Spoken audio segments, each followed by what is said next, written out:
Hello, Mr. Prida. Hi, hi. How are Been a you? long time. Good, good. How are you Great to see keeping? you again. It's great to see Yeah, you. yeah. Uh, It's very great to see you in particular because you're in the hot zone. yes. So I was thinking the last time we actually met would have been at the ICA Congress in Bangkok, I think. We've met. No, Did no, we no. meet We since? met quite a few times later than that. Yeah, Was it yeah. the Sibjo event? It's Sibjo, Sibjo, that at would be it. least. Yeah, since the Yeah, ICA. Exactly. right, So right. how are you doing? I'm fine. I'm fine. Of course, the business is difficult and all that, but we Yes. have a high hope. Yeah, exactly. For the audience, Pranda is a very top Thai manufacturer in jewellery, and I'm delighted to have Mr. Prida with me to talk about how Pranda has fared during the lockdown and what its sort of broad strategies are as we emerge from the lockdown. So, Mr. Prida, what were Pranda's experiences during the lockdown? Could you just sort of talk us through how the lockdown impacted upon the company from the start, and then how you started dealing with it? Well, the pandemic is completely new. Therefore, the first thing is affected our thinking process. Obviously, the first question is that, are we going to be alive? Yeah. Going forward and all that. Yes. So, should we alive? Do we have a place in this world and all that? After a few days of soul searching between us, we believe that we do have a role to play going forward. We believe that we are in the industry that making people happy. We're making gift for lovers, for people who love each other for whatever reason. They buy gift. And the best gift in the world is obviously jewelry, because what else you can get for your lover that when you buy it is valuable, 10 years later it's even more valuable. Yes. Yes. 50 years later, when you want to give it to the next loved one, it's even more valuable. And how So, in Thailand itself, how has retail responded since the lockdown eased? I mean, are you finding that among retail in Thailand, for example, people are buying jewelry in increasing numbers as a sort of celebration of the end of lockdown or for reassurance? yeah, it's both. Of course, during the lockdown period, it was completely quiet and all that. Only the e-commerce is doing things, but other than that, the shop, they all closed. So after the shop opened, we do see the first few days of rushing to the shop to buy something and to have their jewelry repair or clean. We do see activities on the first few days. So it's pretty obvious that this is what you might call a pent-up demand. Yes.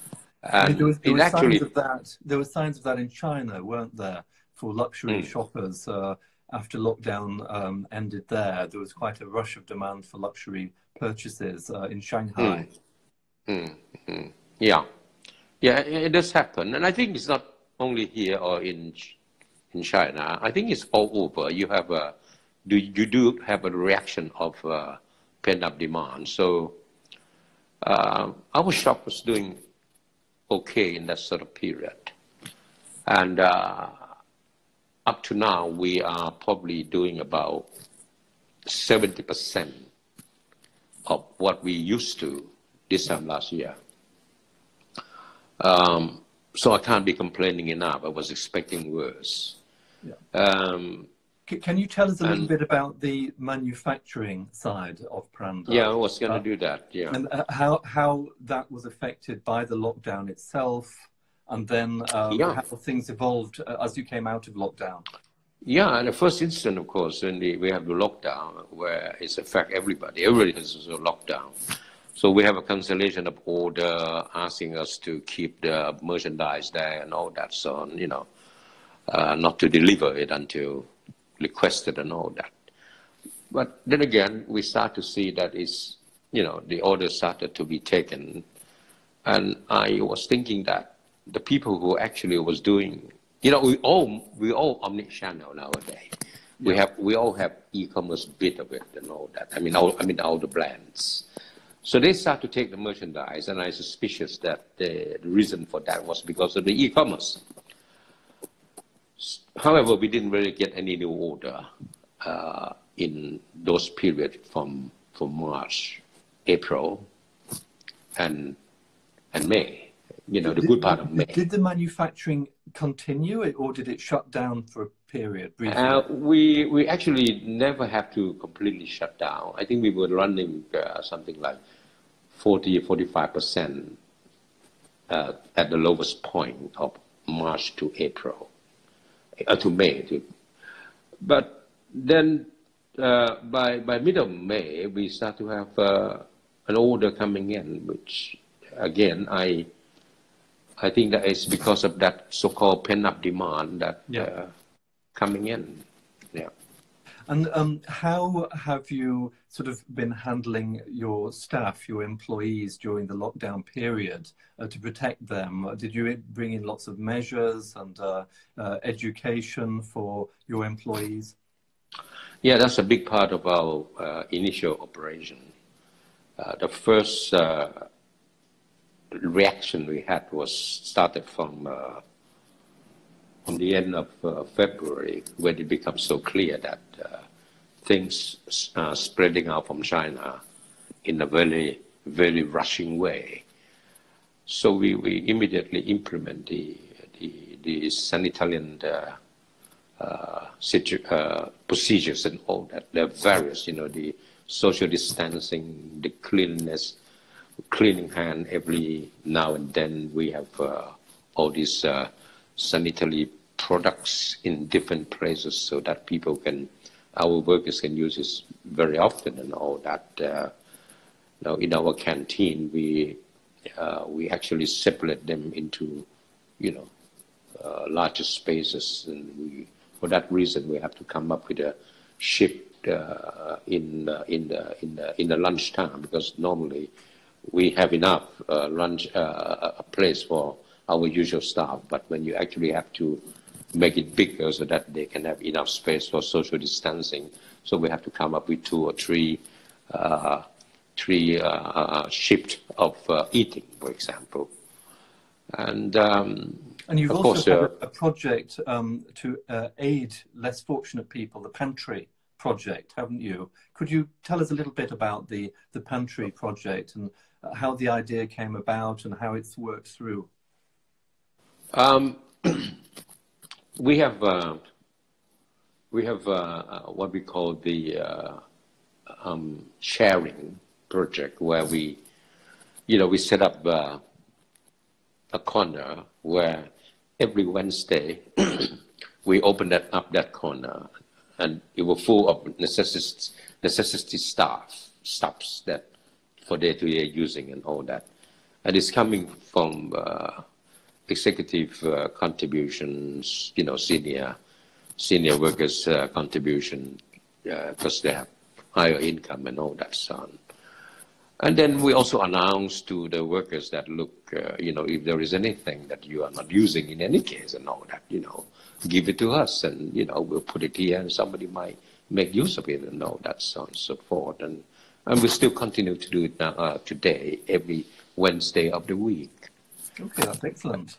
So the feedback's been really strong.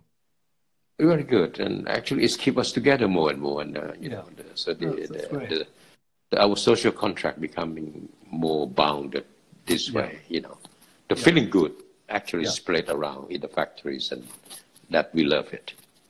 So Prida has obviously prioritized the well-being of its own staff. Could you tell me a little bit about how during the lockdown period the relationship between Prida and its customers was maintained? Did you reach out more digitally? How did you keep that relationship going at a time when, if you like, the flow of business was less? Yeah, well, this is very clear. The so-called webinar Zooming conference become the norm. We had these already before the pandemic, but it was using very, very few and all that. People still would wanted to see you and all that, so on and so forth. And you try to see them and all that. And so we were using a lot of these webinar, teleconference and all that during this time. And we started to actually talk with each other. Why don't we do this from the beginning? We would have cut down a lot of trips and all that. Yes, so, exactly. We were laughing, and all that. So I bet you, and one thing I know for sure, this is called this new normal. The industry need not to fly to each other, to see each other that much before. I'm sure this is going to be the normal. The old idea of just having a business trip for a meeting, business trip abroad, is going to be out of date now. I mean, it's become for me. Is looking back is laughable. Yeah. Yes. Right. Of course, there will still be a need to do that. Don't get me wrong, but it's going to be at least 50% wipe out that trip, that sort of trip. Yeah. So digitally, then, how do you think Prida is likely to evolve going forward in terms of its manufacturing operations and also craftsmanship? I mean, do you think at all levels of the business there will be an increasingly digital approach? Well, you mentioned craftsmanship. I'll start there first. From what we read, from what we try to understand the behavior of the post-COVID or even during COVID consumer behavior, we believe that craftsmanship will be very important because we realize that people will become more thrifty because, we all basically get poor in this episode, because we all get hit at the same time. Yeah. So somehow we have less disposable income, and for that reason, we will have to be choose and select to what we want to buy, and we really think hard before we buy and all that so on. There'll be a greater premium to quality, if you like. People will yes, value. yes. This is what I'm trying to say. That's why the craftsmanship would become a dominant factor going forward, and of course the need to actually be more efficient in your manufacturing to serve the distribution is very clear that people will be very careful with stock holding and, what to produce, what not to produce and all that, and try to be specialized and all that so on and so forth. Therefore, this called the e-commerce as teachers that, if you actually follow the thought of e-commerce way of manufacturing, where you actually conduct just-in-time delivery and all that so on. So you end up with smaller stock, and for that reason, I'm organizing my factory to become more in tune with delivering faster, and I think this is going to be important for the future. Okay, so if we just step back now and look at Thai craftsmanship alone, if you could just, I mean, you obviously have one of the deepest knowledges of this area within your country. Could you explain to me why Thai gemstone and jewelry craftsmanship is so excellent? I mean, presumably this is something that has built up over many generations. If you'd explain to me where this excellence in Thai craftsmanship comes from and how it has evolved. I always thought that firstly it has a lot to do with our religious, which doesn't mean that it's more superior or whatever. It's just the way that the teaching, Buddhism is not extreme in every way. It's always take the middle way and all that so on. So people always focus in trying to do something beautiful, something that will please your neighbor and all that, or or people that you come to be in touch with, because you don't have too much so-called stigma in a certain way of that you have to do something for a certain things and all that. We do not have that so-called dogmatic, if you like. And so we try to please people in that respect. And in doing so, you try to do the best for the product that you're manufacturing, and you feel satisfied when you actually do it nice, and and people actually satisfied with what you're doing, and you get your happiness that way. And the religious is very important. And then we have King Lama IX, who happened to preside over this country for 70 years of his life and all that. And he always support, he and his queen, of course, I was to say wife, has always supported of the craft product, village craft product, you know. So so we have a very good school set up by the queen, and for that reason you have a lot of, you know, things that you wanted to follow, and you know, to get the technology of best production method and all that from in the history and culture of Thailand. Craftsmanship of gemstones and jewelry goes back many, many generations. Oh, yeah, yeah. Tell us a little bit in general terms about the history of craftsmanship in Thailand. Well, on the gemstone, it's very clear. I mean, if you date back to at least 150 years back, if you see the record of the British documentation on for having the right to mines, ruby mines in the eastern provinces. So we already digging gemstone and cutting. Technology of cutting came from India, obviously, and yeah, we were actually working on this ruby, sapphire, garnet, onyx, and all that since at least 150 years back. So that is ingrained with us, and it goes on, yeah. Yeah, and you, I mean, we've had conversations in the past in your stand at Prida at the Bangkok Gem Jewelry Fair, and you have always supported the show, really giving great support to Thai craftsmanship as the theme, the main theme for the show, the so-called magic hands. Can you explain to the viewers why this is important, why you feel the Bangkok show is right in pressing forward this message about the expertise of Thai craftsmanship, why it needs to be underlined so strongly?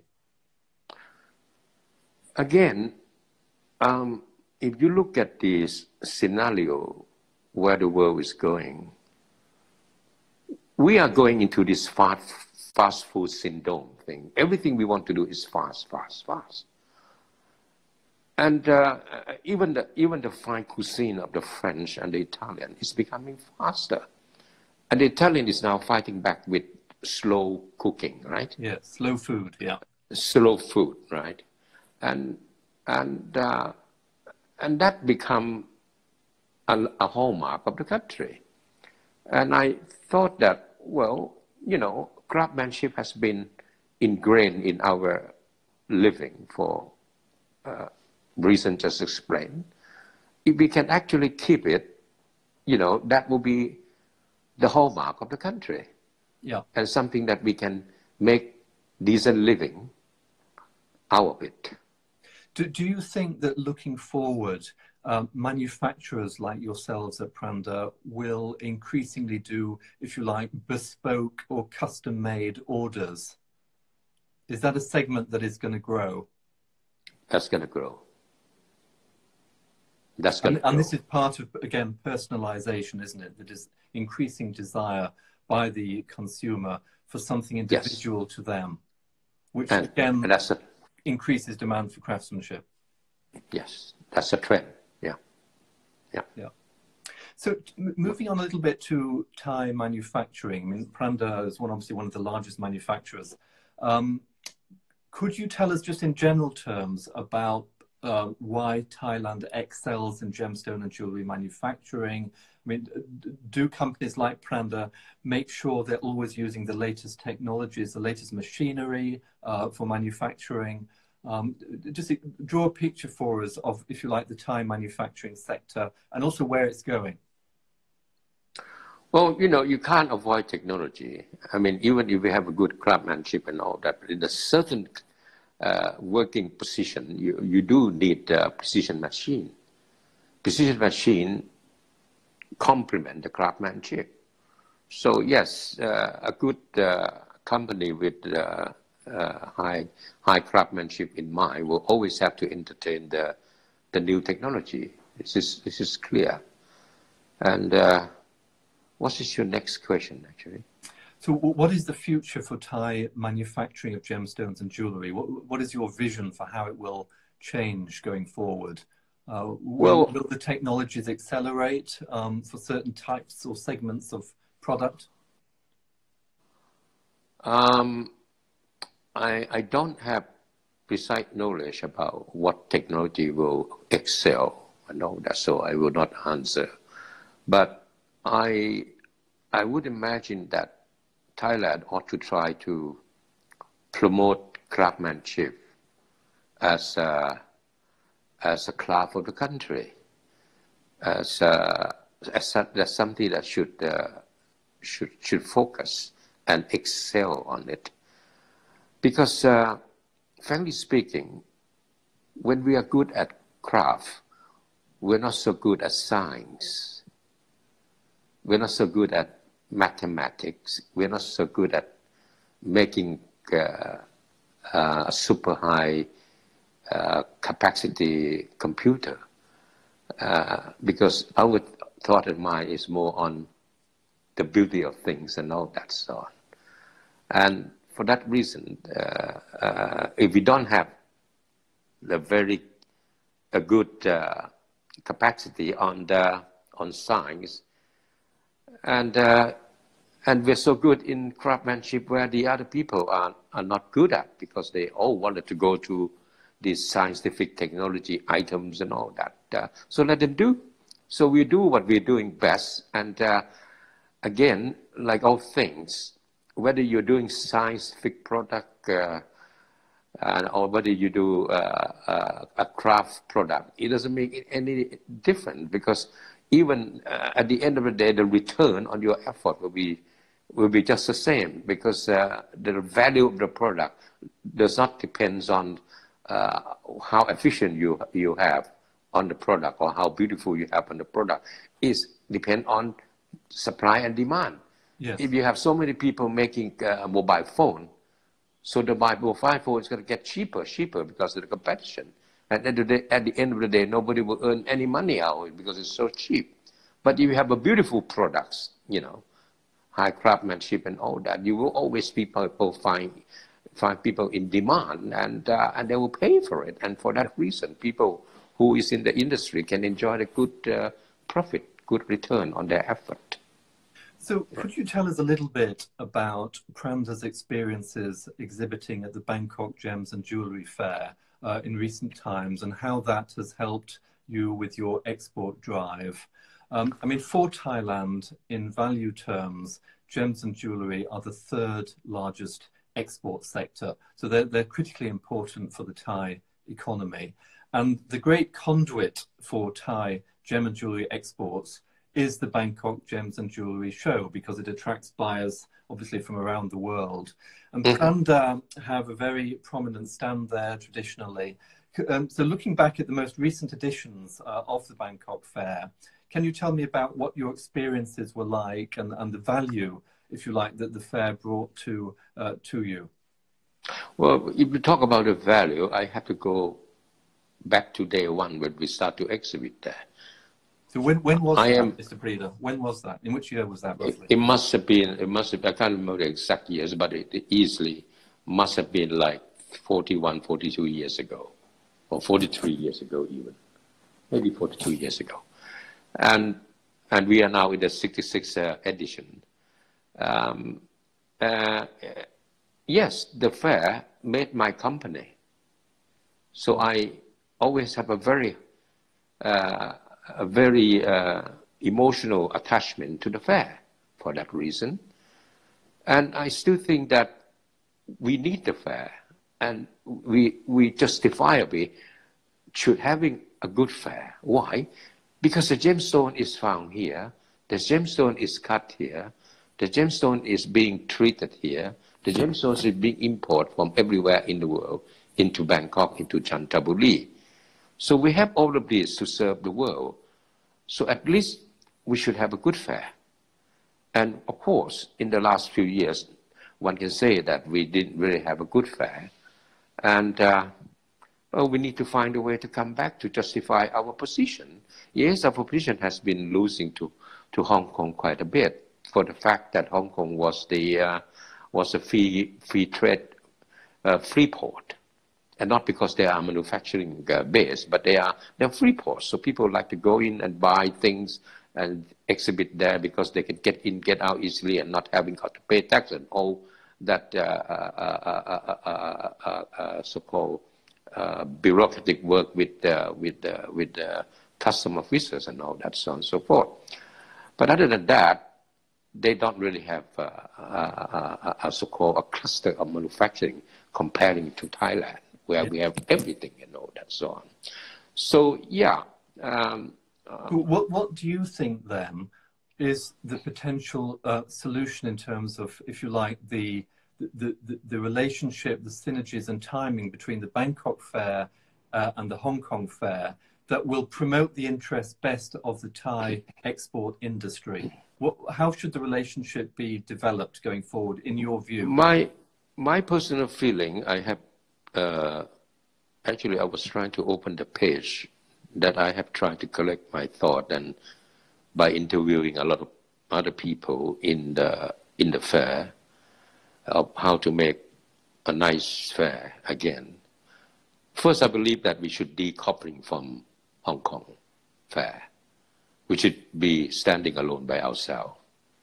But secondly, I believe that we only need one good fair. And I'll tell you the reason. The fair in the whole world is now declining because of the internet. The internet are replacing a lot of function that the fair used to have. But what it has replaced is something that it can be done by the internet. Bangkok has a lot of Bangkok asset on gemstone industry, has a lot to offer, because when you deal with gemstone, the touch and feel, the verification process and all that so on need to be done on the spot. So the meeting, the so-called face-to-face meeting, is very demanded in the gemstone industry. For that reason, we should actually have at least one important fair where we can invite the people for this so-called face-to-face meeting, which need to be done. And of course, in that process, the future of trade fairs, then, in your view, generally speaking, will need to be some sort of a blend of physical networking where people can meet each other, but also an enhanced virtual offering where people can do business online. Is that essentially the way you see things? And there's the so-called the internet part, the digital part will have to be in that process too. But for the benefit of the Thai export gem and jewelry industry, then the issue will be getting the message across as effectively as possible about the skill sets of Thai craftsmanship and manufacturing through virtual means. Right. Yeah. Yeah. Yes. Yes. That's very important. In terms of the current tax and duty structure in Thailand, do you think that is enhancing the industry? Because the duties are very low, aren't they? I mean, you can move freely in and out of the country to some degree. So do you feel that this is a constructive way of helping the export sector in Thailand right now, the actual duty and tax structure that is currently in place? Yeah, absolutely. That's definitely the first consideration. The only thing about the duty that we still have pending, which deterring the movement, would be the VAT on the diamond. And we're saying that the diamond should have zero VAT, but if the government need to charge something, a 1% should be applied, because that would follow what the Antwerp people is doing. Yeah. And that is feasible, because you know very well anything more than 1%. People just don't pay, and and there's so many ways of bringing the merchandise, the diamond, for example, into the country without declaring and all that, so on and so forth. But Yeah, and that's the only thing on the so-called tax side. Other than If I that, could just ask you quickly, an important thought on the digital side of the trade fairs. The Indian government-backed trade shows are now experimenting with virtual technologies to buy goods at a trade show. It would be almost like if you're a buyer, you attend a Zoom meeting hosted by the trade fair, and you look at the product in the Zoom meeting digitally, and then you decide whether or not you wish to buy the diamonds, for example. Do you think that is going to work effectively? Do you think that camera technology is good enough to show the quality of jewelry or gemstones so that you could actually have the confidence to order in a digital Zoom meeting at a trade fair? Or do you think it's going to be a tall order? it would be a tall order, but I like to talk to on the positive side. I mean, if India not only have gemstone, they also have gold jewelry, beautiful gold jewelry and all that. You know, what they're producing in Calcutta, 22 karat gold and all that. I see a big opportunity for basically a virtual fair on the Calcutta gold jewelry, and resulted in actual buying happening. I would do that. Yeah? I would be able to buy with the Calcutta gold product. But when it comes to gemstone, I think it's a very tall order. You know, the ability to look at the quality and to determine even these blockchain things and all that, so on and so forth, you know. I think it's still a long way away in my mind in the gemstone arena, which including diamond. You do need to have a so-called a real-life fair that we actually meet and all that. And it's not bad. I mean, the industry can do with this fair, because at the end of the day, apart from buying and all that, the discussion of how to deal with the gemstone, how to make it into jewelry and all that in Bangkok need also to be done. I mean, you bought the product here and you can go to the factory and have it work and all that. And in all of these things, it needs somebody to execute them in between. So you can't really imagine that, okay, I buy a part of the product virtually, and then I expect that people will carry this bag of ruby or diamond to go to the factory and produce another into a finished jewelry. That's physically, I think, is impossible. Yeah. For now, anyway. Presumably, one of the challenges, if you like, of having a virtual trade fair would be that the buyer would almost like to have goods shipped to him or her. And then if the buyer is not satisfied for any reason with the goods, because they were ordered virtually, they should be able to ship the goods back again. And of course, this adds a lot of complications. And correct me if I'm wrong, but I understand that shipping has become a lot more expensive now during this crisis. The shipping companies are increasing their prices quite a bit for some of the deliveries. They do. But so that will be a lot also more come complicated. Down. Yeah. So in terms of this crisis, in terms of market impact, the gold price obviously has gone up a huge amount, and it's, you know, roughly $1,775 an ounce now. I mean, it's been a big increase, I think over 15% upside in gold price this year. And the silver price has also gone up, but not as much as the gold price proportionately. Certainly the high end of the color gemstone market, the prices have been very resilient. Just wondering, in your view, what all of this can mean, if you like, for the market globally for precious jewelry going forward. Will tastes change in response to the very high gold price, or will more people want to hold gold as a store of value? Is this a new opportunity for silver jewelry now, for Thai silver jewelry, given that gold has become so expensive? I mean, what are your thoughts? Well, we've been to this situation before. I mean, in the last few decades and all that so on. Yes, the gold is now at another spike, you know, another pitch. And judging from the history, gold will be entertained as asset keeping to the big part. But for jewelry making, we will be using less gold content in our manufacturing. The product will become more flimsy. The designer will come out with the kind of thing that utilize as little gold as possible to hit the price point. And for that reason, silver will have big opportunity.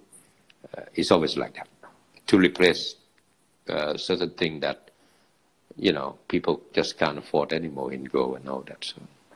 So if you like, and besides, we had a very good plating facility nowadays. I mean, in the old days, I would say about 10 years back, our plating capability is such that people were worried that you know, when you actually plate gold onto silver, it will came off and all that. But now it's no longer the case and all that. So silver will have a good time. Yeah. So it's a great opportunity for silver, particularly if the designs are in line with what the consumer wants. So does Pranda pay attention to, if you like, trend forecasting, you know, reports by trend analysts on what the next consumer trends will be in terms of design? Is this? Yeah, we always need to follow. Yes. Yeah. But certainly, your sense there'll be less weight of gold in manufacturing. Oh, that's yeah. This is backed by the historical information. Yeah. What are your thoughts about coloured gemstones going forward, the actual market? I mean, if the world is about to enter, or as it appears to be, a significant global economic downturn, would that mean less demand for coloured gemstones, or do you feel that the market will hold fairly steady? I mean, I've certainly seen at the very, very top end of the coloured gemstone market, the prices have been holding up very well. Christie's, for example, just a few days ago, at the really top end, sold a 28.8 carat D-color diamond for $2.1 million, which was the world record price for any diamond sold online. And Sotheby's sold a Cartier Tutti Frutti bracelet, 1930s gem set, for $1.3 million. They sold this in late April during the lockdown. $1.3 million, which was at that time a world record price for any jewel sold online. So the top end of the gemstone and diamond market seems to be resilient. What's your feeling about, if you like, the middle end of the coloured gemstone market, coloured gem jewellery market? What is the outlook going to be like in the context? Yeah, what happened to the high end is, again, historical. It's always like that. When you are in this time of inflationary, you know, the so-called high inflation that is coming to the world and all that so on. So this kind of thing is bought because of asset keeping and all that so on, and so it holds a value. But the so-called for the one that is really for, if you like, the upper middle class decoration kind of thing, the middle of the road and all that. I would say that color gemstone should stand out. Why? Because diamond is in a bit of a tough time in terms of holding its value and all that so on. Yeah. And we know very well that when at one time when the beer was on top of price maintaining, it was one of the so-called asset keeping kind of thing. But today is not quite that way. And then now you have a very expensive gold shooting up and all that in relationship with diamond shooting down. So what else you can buy? It's clear color gemstone should now be leaping that gap. Yeah. And there is, according to the trend analysis reports that I have seen, and almost like an obsession with colored gemstones around the world in terms of tastes. People love color, and also they love to know about the supply chain, the origin of the colored gemstones. Do you think in the Thai industry, which obviously is at the height of manufacturing of colored gemstones, that there is an increasing sensibility that the customers around the world want a sustainable product where the supply chain is known from origin to finger, from mine to finger. Is this something that you're taking increasingly into consideration, the desire for sustainability in colored gemstones? Sustainability will always be with us as long as the world is facing with the environmental decaying and all that so on. So it will always be the main theme, and for that reason, the so-called the idea of knowing where you're getting things from, that you're not hurting the earth and all that, you're not hurting human being and all that so on and so forth, would always be increasing more important. Yeah. So presumably you support organizations like the Responsible Jewelry Council, who have been pushing very hard for responsible and sustainable business practices, notably during this period. And should this be a key component, if you like, of global marketing of Thai manufactured gemstones, the need for a sustainable supply chain? I really think so, yes. I'm one of the key, wholehearted support with the RJC, and I do see their value and all, especially the fact that their idea of lowering the audit fee to, for the people who have less turnover and less workers and all that, they bring the fee down to commensurate with the size of operation. And I thought that part of ACT is very good. You actually include everybody and, that's on. So that was a good move. Yeah. So I'd just like to encourage viewers to submit any questions you may have, or we can pick up questions from the feed, and I'm very happy to relay those. Mr. Prida, in the meantime, I'd be interested in your views on, if you like, the potentiality of Thailand in the diamond sector. I mean, Thailand is best known for its colored gemstones, but do you think there can be a future increasingly for Thailand in cutting and polishing diamonds, or in the trade of diamonds increasingly? What are your thoughts? Well, we already have, for some times already, cutting diamond people here, that's so on. But we've been sort of getting less of them because they, a lot of them were moving back to India because of the clear sign of liberalization in India and all that so on. I don't know what happened with India policy now with this so-called local vocal or whatever. We seem to be a little bit more trade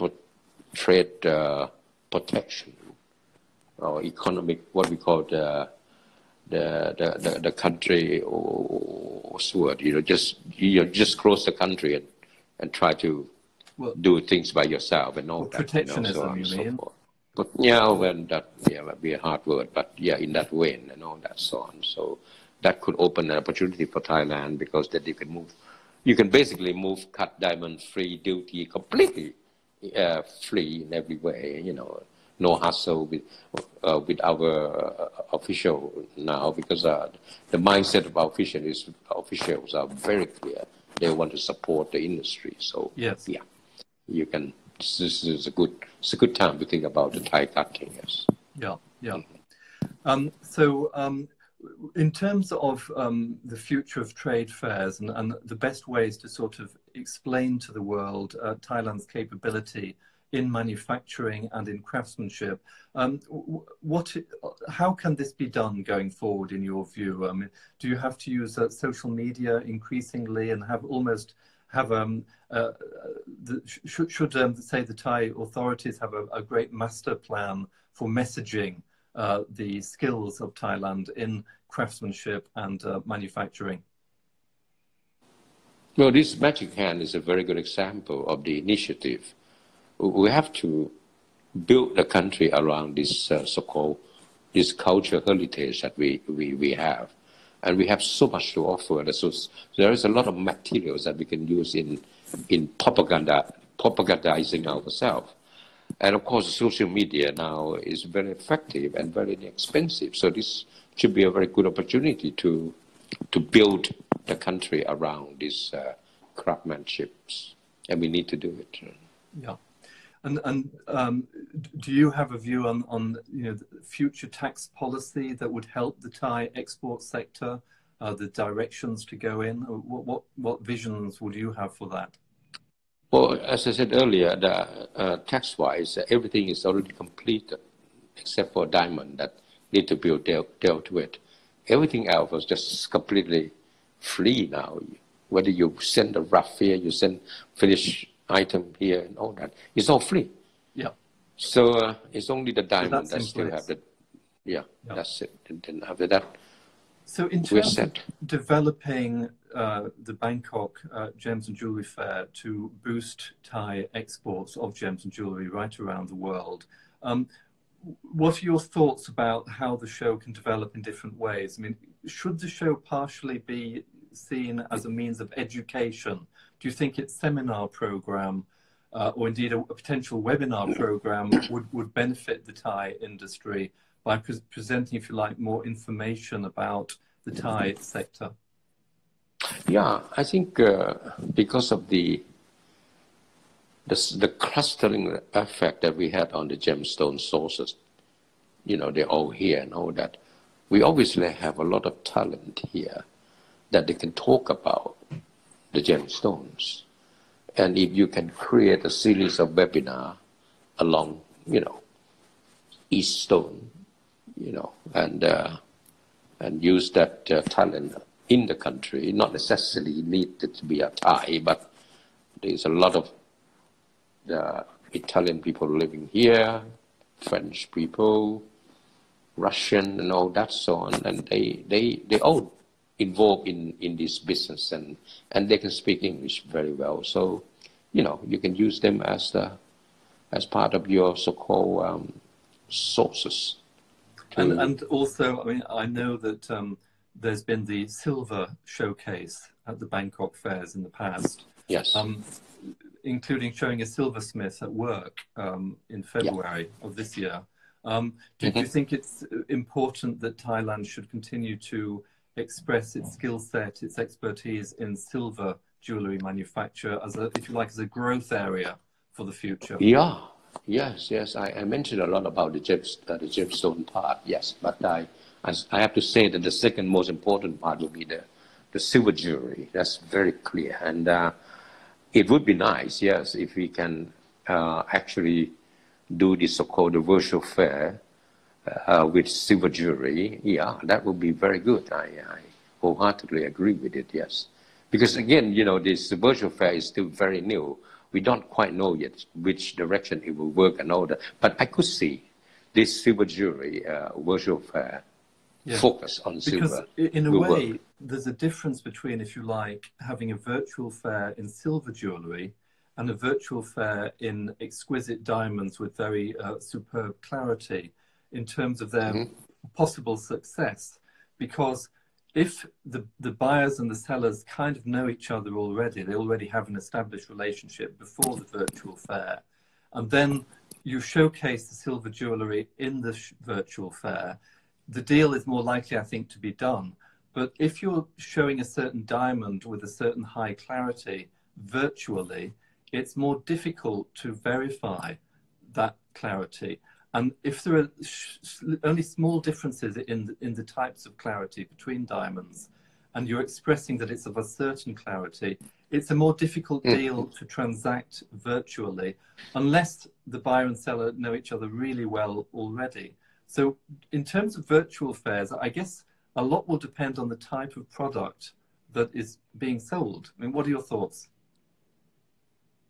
Actually, you said it all. I agree entirely. I mean, as I said, this is something new. I haven't really had too much thought about it. But yes, it's clear. For high-value product where standardization is not exact and definite and all that so on, it's going to be very hard to do a virtual fair. But silver jewelry, silver is silver.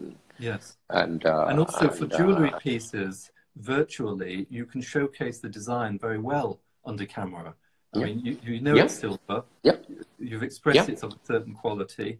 The design you can see in a Zoom fair. yeah. So, if you like, deals can be done. And I suppose part of the problem everybody's facing now is the difficulty around, or concerns around travel. You know, even if travel is allowed, some people may not wish to travel. This is a No, fear, isn't it? yeah, Minds of I people. agree entirely. I think the day of traveling 10 hours on the flight is almost coming to an end for most people, Do, unfortunately. do you think some traveling is going to get more expensive going forward? You know, for long haul. It will. But then again, I think that even that, at any cost, people still find it's a bit scary to spend, the whole night on the plane and bleeding Breathing, whatnot, yeah. so on. So if we were, if you like, to sum up your views now about Thai craftsmanship and manufacturing, because this Insta Live will finish at 59 minutes. In 7 minutes' time, Instagram just cuts you off. So we've got 7 more minutes. To sum up your views, your thoughts on ways forward for the Thai industry, export industry in gemstones and in craftsmanship and manufacturing. Could you sort of sum up for me what the key planks should be in your view to move the sector forward in these challenging times that we're living through now? Well, stay on these craftsmanship things, stay on the friendliness of the country, stay on the fact that if you come to Thailand, visit the fair, you can also enjoy our tourist hospitality and all that so on. And stay on the fact that you can rely on the Thai in terms of promise to do what they promise and all that. And we'll be doing that for more than 150 years. And that's about it, I guess. And I guess to increasingly use digital technologies to showcase Thai craftsmanship and Thai manufacturing, videos, webinars and Insta Lives, all the means to get people in one virtual room so that they're educated about the Thai expertise. Yeah. And we need to be able to do like other people to remind them of our unique selling points and all that. And, it's, I think in the retail world now, they talk about omni-channel and, yes. It needs to be something of that sort that, we have a continuous activity on the social media to get to our important, regular customers, telling them what is new and, and make us present all the time and all that, and present a good image and all that. I think image is very important. If you see what's going on now with our friends in China, yes. with what going on with the trade war and India, the coronavirus and all that, which was still yet to come and all that, so on and so forth, So that's something to. And just finally, in terms of then online retail, digital retail for Thai manufactured goods, gemstones and jewellery, what is that going to be a high priority for Pranda in terms of sort of showcasing its product to the best advantage for online retail sales? Yes, clear. Yeah, we have no choice. We have to go into that direction. There's certain product that I would believe that the retail online should actually be totally handled by the Thai, because it's the unique position that they are here with the gemstone, with variety of gemstone. Just imagine, for example, you have a ring with 10 kind of different stone from, from different part of the world. It happened to be gathering in this country, and we can get that 10 colors together in one ring. Nobody in the world is going to make that ring except us, people like us, going out and gathering those 10 colors together. Yeah. That, the great thing about online retail now, of course, is that camera technology is so much better than it ever was before, and transaction security is fine. You know, I mean, we saw Sotheby's and Christie's selling online, you know, for over $1 million, individual pieces. People have confidence now to bid up to very high value online. So these do seem to be the ways forward for the Thai sector also. Absolutely. I think the Thai should work a little bit more with a house like Christie and all that, because their good name will bear the so-called the trust factor for, you know, for the Thai gems and all that, so on. Yeah. We should also associate more partnerships and collaborations, and maintain a sustainable product with a sustainable message. Yes, and we have to stay on that sustainable message. It's very clear. Yeah, agree. So I'd just like to say thank you so much, Mr. Prida, for joining me today. It's been we've really tested the frontiers of where the industry is headed, you know, in the months and years ahead. And I think it was important that we did that for people to realize that the world is changing so much that whole business models need to be reinvented. And we're obviously looking to try and find solutions for the benefit of the Thai gemstone and you know, the industry, the export industry, using vision, if you like, for digital technologies, and getting the right messaging about the expertise of Thai craftsmanship and manufacturing. And I think it's important that we were able to talk about that today. Thank you so much for your time. I really appreciate David. Everything you've done. Nice meeting you again. Great to see you, and it's like it's real, isn't it? Even though I hope to see you face by face soon enough. Yeah, exactly. And I look forward to meeting you face to face soon again at the first opportunity. So thank you very much, everybody. Thanks for joining in. We've had a great audience today. Really appreciate you joining in. Stay safe, everybody. Bye-bye. Bye.